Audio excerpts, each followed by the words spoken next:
Welcome to A Magical Life, Health, Wealth and Weight Loss. I'm your host, Magic Barclay, lead practitioner at Holistic Natural Health Australia and #1 best-selling author. In this podcast, I aim to give you practical tips on how to accelerate and sustain your health, increase your financial, spiritual and emotional wealth, and to look at something that haunts many of us needlessly, weight loss. Now, sit back and enjoy, because it is time for you to create and truly discover a magical life. Welcome back to A Magical Life. I'm your host, Magic Barclay, and today Trisha Parado joins us. Tricia is a recovery lifestyle enthusiast, speaker and writer. She is a nationally certified life coach, an international master addiction specialist, and a professional life interventionist with a psych degree in process behavioural and chemical addiction, who loves to help change lives. As a master life interventionist, Tricia is ever committed to serving her clients worldwide to find the emotional intelligence they need to conquer their life challenges. As an active business owner of a thriving coaching practice, Turning Leaves Recovery Life and Wellness Coaching, with courses seated in evidence-based practices, she not only teaches her clients how to live the life they desire, how to evolve and live free, but she also teaches those who aspire to become professional coaches exactly how to do so with passion and professionalism. Welcome, Tricia.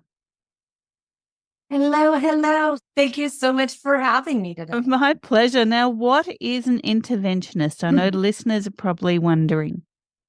Well, okay, so the listeners maybe are wondering why I put a spin on it, because, an interventionist for somebody that works in the recovery industry would be somebody that, sits at the table and waits for the addict to show up at home and whisks them away to, they have this big family meeting and everybody reads them a letter and they take them away to treatment. That's not what I do. That's not what I mean by a life interventionist. When I talk about being a life interventionist, it means that I help intervene in people's lives that are stuck and really don't know how to move in the direction that they would prefer. So that really just looks like, sitting down and looking at where they are, where they want to go, and creating a very doable strategy to move them in the right direction. Now, it sounds a lot easier than it truly is, because again, you have, different levels of severity, but I just truly believe that everybody needs to be on board and engaged and invested and have buy-in and be speaking the same language as they embark on a journey of life recovery. Terrific. Now, I ask all of my guests the same 3 questions, and everyone's answers are very different. So your first one is, what can your expertise do to accelerate health, not just physical, but also emotional and spiritual health? Well, to me, that's, a very easy answer or a very easy question, if you will, because all of the work that I do is in the name of cultivating and conditioning the level of emotional intelligence that we didn't know we didn't have, but need in order to experience living the way that we desire. And so, it really means that, we get to dive in and get connected with the self and truly learn how to articulate to ourselves inwardly or even outwardly what it is we want to see, hear, feel, and experience as we go through this thing called life. And this thing called life throws up a rather big stumbling block for many people, and that is wealth. So what are your top 3 tips to creating wealth, not just financial, but also personal and emotional wealth? Well, I think that the top 3 things that I teach people that help them gain the emotional wealth that really will foster their ability to have, professional wealth and so on, right? Are, again, the emotional intelligence and self-composure that they need. And in order to do that, everybody has to be willing to, or be mindful and willing to be effective and do what works, right? So that would be the first tip, is to get effective and do what works. And what that might look like for you would be, gaining true tactics of assertiveness, which then, you would have to understand, know, and be able to articulate how you handle yourself and know when to make adjustments, but also understanding how you hear and comprehend what's going on around you. So getting effective and doing what works. Number 2 would be control your moments, right? Because we all have times when we need to face distress or stressful situations. And so we need to know that we have the power or the tools to effectively engage in that allow us to control our moments emotionally, cognitively, spiritually, verbally, and so on, right? And then the third thing would be to cultivate the ability to leave the pain behind and lead with a new lens. I love that last one, leading with a new lens. If we're looking at our lives moving forward through a lens of the past, it's not going to appear as we want it or as it can be. Correct. And this is a really big, number 3, right? Like this is a really big, critical, crucial shift for a lot of people, because it actually allows you to reduce your vulnerability in all aspects of living. But in learning it, you gain the secrets that you need for yourself on how to regulate your emotions, and you learn how to let go, and describe what you're actually thinking or feeling. And we're able to, pull out lessons that will serve us going forward and trash the rest. So what really gets people stuck is carrying around that knapsack, if you will, of all of their yesterdays. And they carry it around and they lug it around, and depending on how full it is how heavy and weighed down they feel.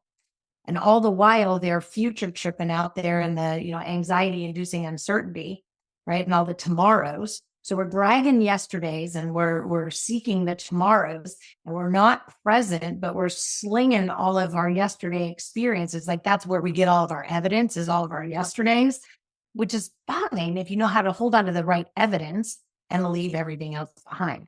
Anyway, I could talk on that topic for hours. Okay, so our final standard question is around weight. Have you ever battled your weight? And if so, how did you win the war? And what can you offer the listeners who may be in this situation, also understanding that stress can be a major issue here? This is a very near and dear to my heart question. It was a big part of my life, and it spanned well over half of my life to date. And so the answer to that question is yes, I have had to manage my weight. And I will, tell you that figuring it out for me was probably one of the most sacred things that happened for me, in allowing myself to have the wealth of physical health, emotional health, and well-being. So to stop being encrypted, right? Like I was born a control freak. And so in that came a lot of tendencies for eating disorders. One of those that I battled early on was significant anorexia. Then I developed body dysmorphic disorder. And then I had a period of time where weight gain was an issue. And then I had a lot of autoimmune disease. And so I just had a lot of things going on, and they were causing me a lot of emotional stress. They caused a lot of relational stress for me. And they just really got in the way. So when I figured out, and having body dysmorphic disorder, it isn't really easy, right? Like you have to come up with what's going to work for you. So, I figured out that nutrition for me, like I needed to change my relationship with food. To date, I define food as my fuel. right? Like it's just my fuel. I like to choose premium fuel, not, I don't know, diesel, because I don't run on diesel, right? I need to have that premium fuel. And in that premium fuel, there are a lot of items that do not serve me. They cause inflammation. And so I've had to remove those. But so I spent several years figuring out the exact foods that don't serve me and those that do, and keep me from being malnourished or overweight from empty calories. And then I had to change my relationship with fitness, right? Where it wasn't to where the obsession was taken away. So that, it's more about that tune up, if you will. And if I'm using that same car analogy, right? Like it's that thing that keeps me running smoothly. But it's not something that, I don't have to visit the shop every day. And then my relationship with the mirror had to change, which means that when I get up and I get dressed for the day, I do so without, consulting the mirror. I get dressed with what feels good to me when I put it on my body. And then, when I'm putting on my makeup, generally speaking, I don't like, I watch my distance with the mirror, right? And so I changed my relationship with the mirror. So those three things really served me. So for the last, I'd say 10 years, I haven't had any significant weight fluctuations. I've given up, everything that causes inflammation up to and including alcohol. And I have removed all of the autoimmune diseases from being active. So they're all in remission. And I've done that through my relationship with food. And then my personal confidence or my personal connection with the self, with my physical body, with the vessel that I live within, my loving it is not reliant on a reflection in a mirror. So I hope that answered your question. It certainly did. And I can really relate. Someone with body dysmorphic disorder myself, the mirror has to be something that I consult once I've already made up my mind about things. It can't be something that tells me how to do things. And, autoimmune and eating disorders, yes, they are a control freak's path. Often it was certainly mine. So thank you for being so open about that. Now, we've covered a fair bit. I want to open the floor to you now, Tricia. Tell us about turning leaves. Tell us about what it is that you do and some things that you feel the listeners might need to hear. Turning Leaves was born out of a passion to help people transition back into the life they were previously incapable of managing. So in other words, that when people are coming home from, some form of residential treatment, whether that be from eating disorders, chemical addictions, or mental health need, right? Like that transitional period back to life. Because I've found in all of the work that I've done, because I've worked at every level of treatment, I found that transitional period, there was a huge gap in support.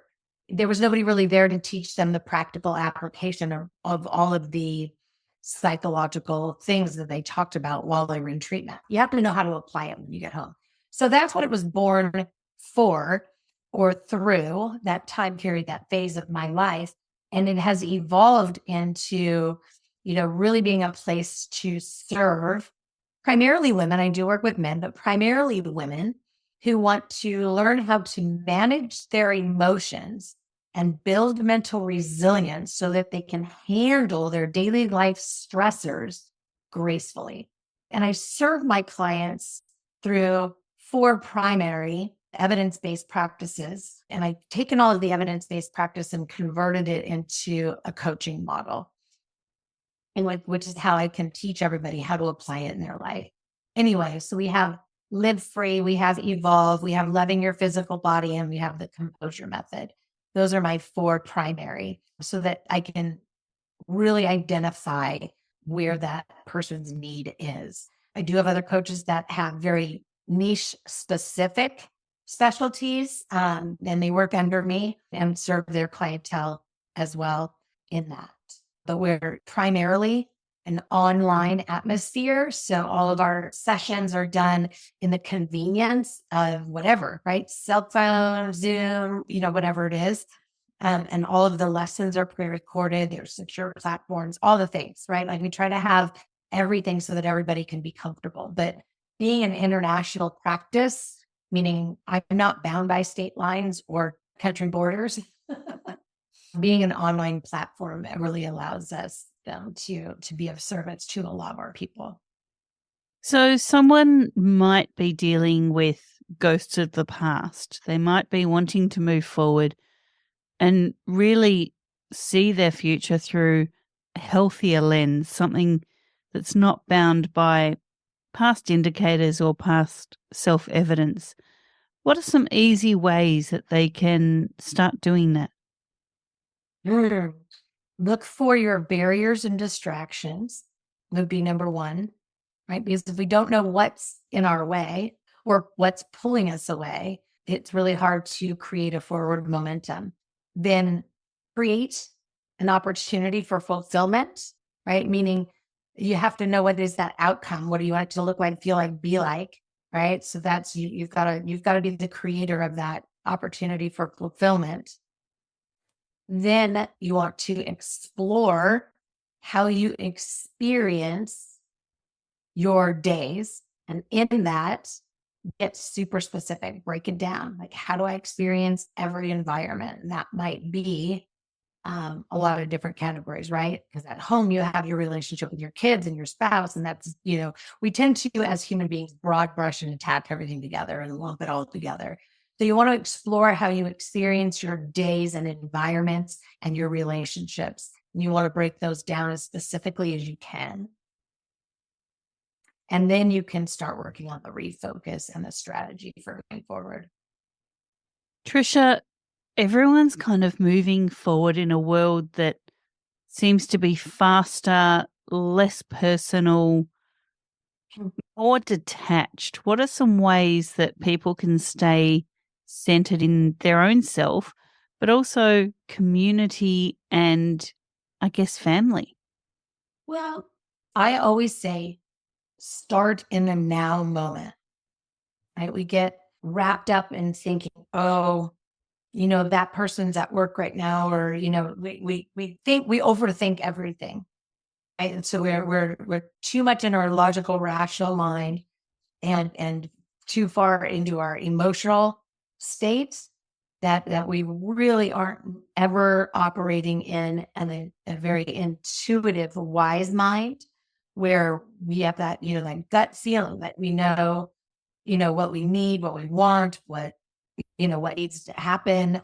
It's if we're really in tune. So if we're super present and in the now moment and we feel like we need connection, right? Then we can actually act upon it, right? Like I'm sitting here, right now in this moment, and I feel like I'm feeling detached. I'm feeling isolated. I'm feeling lonely. So instead of going into the woe is me, ruminating, wallowing, languishing spiral, mental reels and loops, instead of that, if you're in that now moment, and instead of going into presumptions, predictions, and whatever, right? Because, they probably don't want to hear it, or, they're probably busy, whatever it is, you want to just act on it. Pick up the phone, call whoever it is that's on your mind. And if you get a voicemail, you get a voicemail.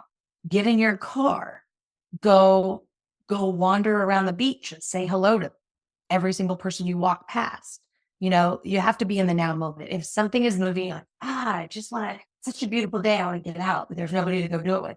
Just go be around people and smile at people, like live in the moment and quit relying on things outside of you. Again, those people, places, things to create the fulfillment for you. You don't need somebody else to enjoy your life. Beautifully said. Now, before we wrap up, we love freebies here. What can you offer the listeners and where can they find it? Oh, wow. I like to keep useful tools available. And so I've created a free 5-part series on life balance, and you can find that. But I think the biggest freebie that I can give to people, right, is my life mantra. And it's something that you can have and you can hold and you can keep and you can make it your own. So here's the deal. Ready? This is my life mantra. This is my life too. It gets to look, feel, be however I want it to. I get to choose.